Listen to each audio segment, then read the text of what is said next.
सवाल है कि हाल ही में जब यूक्रेन के ऊपर रशिया का क्राइसिस बढ़ना शुरू हुआ तो एक तस्वीर बहुत जबरदस्त वायरल हुई। मैंने पढ़ाई है बकायदा वो तस्वीर, ऐसा नहीं है कि मैंने ये सारी न्यूज़ आपको नहीं पढ़ाई है। यूक्रेन का एक एक अपडेट मैंने आपको दिया है। आप कोई सा भी सेशन उठा लीजिए, हर 12 घंटे में एक सेशन आता है जो सारी न्यूज़ लपेट के ले आता है। मैंने ये पढ़ाया है आपको, मैंने कल ही दिन में ये सारी न्यूज़ पढ़ाई है कि व्लादिमीर ज़ेलेंस्की, उनके प्रधानमंत्री और उनके साथ में उनके जो पार्टी के अध्यक्ष हैं, ये तीनों की तीनों एक लेटर पर हस्ताक्षर करते हुए दिखाई पड़ रहे हैं। एक लेटर जिसमें ये कह रहे हैं कि हमें इमीडिएटली यूरोपियन यूनियन का सदस्य बना लिया जाए। और हमें ना बहुत अंदर से जलन मची, हमें इतनी नफरत हो गई यूरोपियन यूनियन से कि यार ये कितने गंदे लोग हैं, एकदम घिन्न प्रकार के लोग हैं।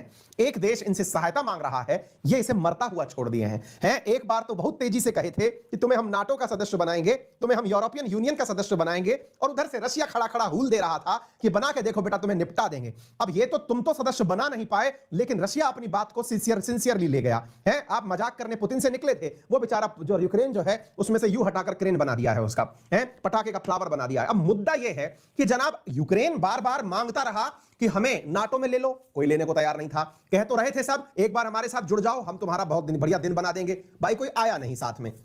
यूक्रेन की हालत खराब है, वो सब देख चुके हैं, दुख हमें भी है, पर करे क्या, बेचारा फंस गया, मतलब दोनों के बीच में, रस्सा कसी के बीच में। ये बहुत बड़ा हमें मैसेज दे गया जीवन के अंदर।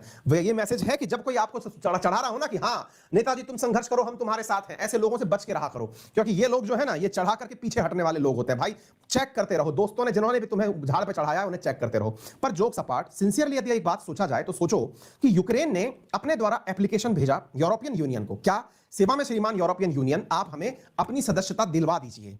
आपके मन में आया होगा कि कम से कम नाटो का सदस्य नहीं बनाया तो यूरोपियन यूनियन का तो सदस्य बना लो, है। फिर आप अचानक एक न्यूज सुनते हैं, हालांकि किसी ने उसको इतना ब्रॉडली कवर नहीं किया, न्यूज ये कि यूरोपियन यूनियन विचार करेगा कि उसको सदस्य बनाए कि नहीं बनाए। अब आप कहेंगे कि एक आदमी मरने के लिए खड़ा है, मतलब पूरी तरह से, हालांकि वो व्यक्तित्व से कॉमेडियन है लेकिन लड़ बिल्कुल सैनिक की तरह रहा है, उस स्थिति में आपसे कह रहा है कि हमें यूरोपियन यूनियन का सदस्य बना लो। तुम्हारा जा क्या रहा है, बनाते काहे नहीं हो, उस संगठन में क्यों नहीं डालते हो जिसमें 27 देश हैं। आपका दिमाग एकदम सन्ना गया है कि भाई एक बात बताइए, क्या यूक्रेन को तुम लोग मिलाओगे अपने यूनियन में कि नहीं मिलाओगे? इस यूनियन में जिसमें 27 देश डले हैं, इस यूक्रेन को मिलाओगे कि नहीं मिलाओगे? 27 देश कौन कौन से हैं जान लीजिएगा। यूरोपियन यूनियन बहुत ज्यादा तेज से चर्चा में रहा था जब इनमें से यूनाइटेड किंगडम बाहर निकला था, उसी को आपने ब्रेक्जिट के नाम से जाना था, जब ब्रिटेन बाहर निकला था। वर्तमान में 27 देश हैं।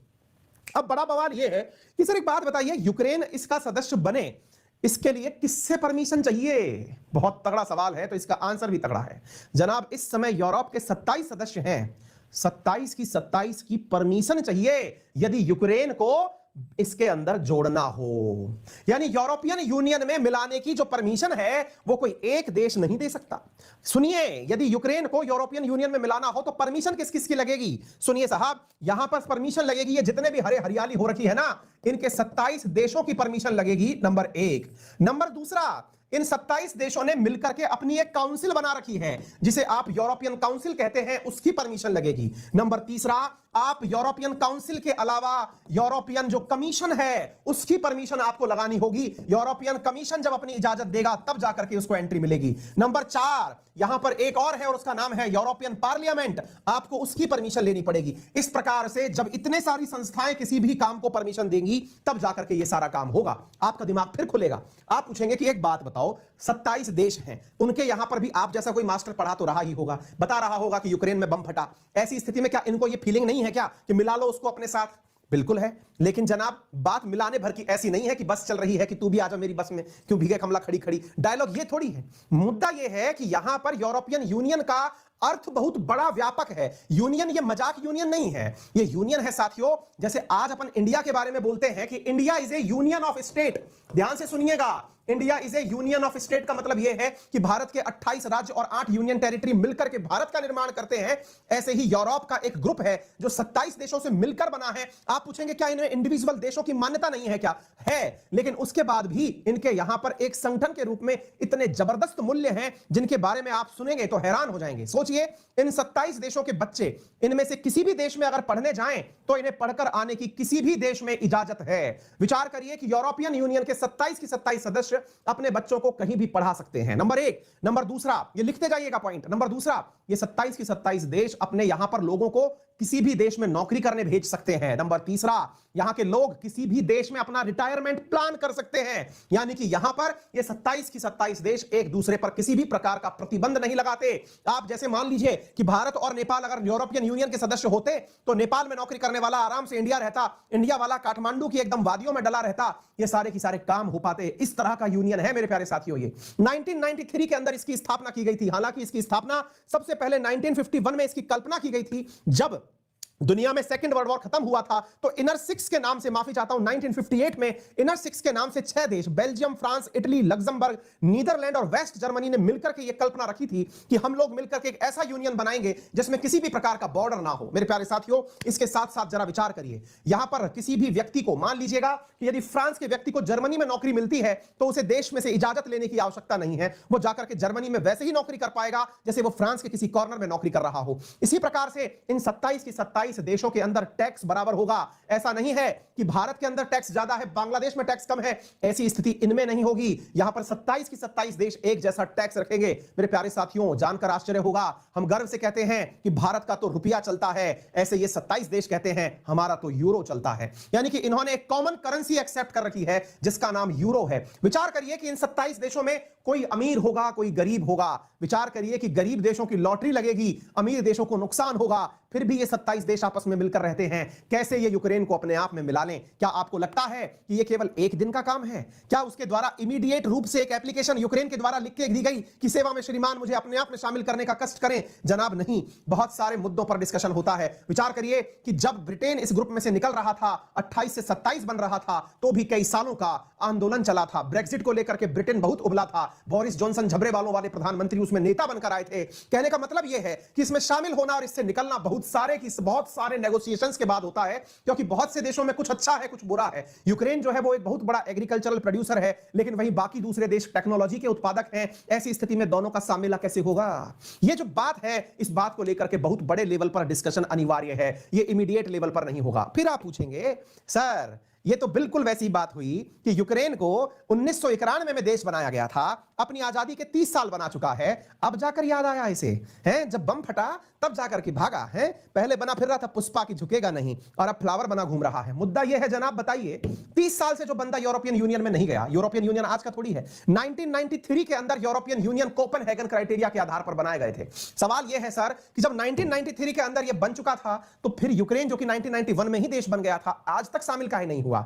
इसकी हालत वही थी क्या कि रजिया फंस गई गुंडों के बीच। फंस क्या गया कि ये एक तरफ तो यूरोपियन यूनियन में जाने का मन रखता था, दूसरी तरफ रशिया के द्वारा दिए जा रहे हुल से डरता था। रशिया कहता था कि बेटा तुम हमसे निकल करके इस ग्रुप में चले गए तो हमसे बुरा कोई नहीं होगा। ये डरता रहा, और जब इसके ऊपर बम पटाखे फटने लगे तब लौट करके ये यूरोपियन यूनियन की तरफ दौड़ा। तो गलती तो यूक्रेन की भी है कि जब बेटा आग लगी है तो कुआं खोदने काहे जा रहे हो, अपनी जनता के सामने नेता काहे बन रहे हो? पहले ही कर लिए होते ये सारे कारनामे। उम्मीद है कि आप लोगों को यह बात समझ में आ गई हो।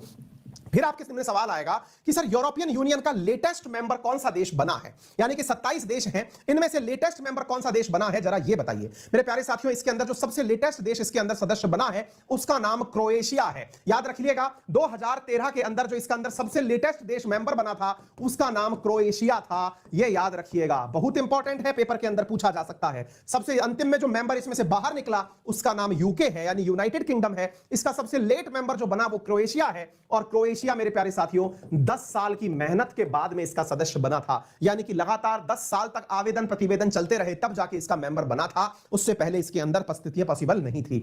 आप पूछेंगे कि सर एक काम ना करें, अपन भी थोड़ा चलें, हल्का सा सरक करके पहुंच जाएं यूरोप के पास में, कि भाई हमें भी डाल लो यार, बहुत मजा आएगा यूरोप में, तुम्हारे साथ रहेंगे, बढ़िया से घूमेंगे, आराम से जो है ना एफिल टावर के नीचे रोज सेल्फी बनाएंगे, इंस्टा की रील बनाएंगे। सर ले चलो ना। सोच तो बढ़िया रहे हो, लेकिन बेटा इनने कंडीशन जिस तरह की डाल रखी है ना वो बहुत ही घातक है। इनने कंडीशन डाल रखी है कि यूरोपियन यूनियन का सदस्य बनने के लिए 3 कंडीशन प्राइमरी रूप से मालूम होनी चाहिए। पहला, आपके यहां पर फ्री मार्केट इकोनॉमी होनी चाहिए। फ्री मार्केट इकोनॉमी लिख लीजिएगा इन बातों को, मैं बोलता चला जा रहा हूं। पहला पॉइंट होना चाहिए कि आपके यहां फ्री मार्केट इकोनॉमी, अर्थात आपके यहां पर मार्केट पर कोई प्रतिबंध सरकार का नहीं होना चाहिए कि सरकार कह दे कि नहीं बेटा अब तुम्हारा बहुत हुआ सम्मान, अब बैग पैक करो घर निकलो, ऐसा नहीं होगा। यहां पर सरकार नहीं, कंपनियां डिसाइड करेंगी कि उन्हें कौन सी जगह लगना है। मार्केट पूरी तरह ओपन होना चाहिए, नंबर एक बात। दूसरी इंपॉर्टेंट बात, लंबे समय से यहां की डेमोक्रेसी स्टेबल होनी चाहिए, यानी जनता का शासन जनता के द्वारा जनता के लिए होना चाहिए। बार बार सत्ता परिवर्तन और आंदोलन जैसी चीजें देश में नहीं होनी चाहिए। नंबर तीन, ऐसे सदस्यों का मेंबर बनने के लिए रूल ऑफ लॉ होना चाहिए, यानी देश के अंदर कानून का शासन होना चाहिए। आप लोग कहेंगे सर ये तो हम अपने आर्टिकल नंबर 14 में लिख के रखे हुए हैं कि equality before law, rule of law, ये तो सब है हमारे यहां पर। लिखने से नहीं होता, लिखने को तो हमने पता नहीं क्या क्या लिख रखा है। कई जगह लिखा होता है कि दीवारों पर नाम होते हैं, लेकिन उसके बावजूद भी वहां पर लोग जो है वो पिकासो बन जाते हैं पेशाब घर के। मुद्दा यह है कि लिखने भर से काम नहीं होता, काम करने से होता है, यह आपको पता होना चाहिए। इसके अलावा ह्यूमन राइट्स के जो इंडेक्सेस हैं, यानी कि मानव अधिकारों के मसलों में उन देशों का क्राइटेरिया बहुत ऊपर सेट होना चाहिए,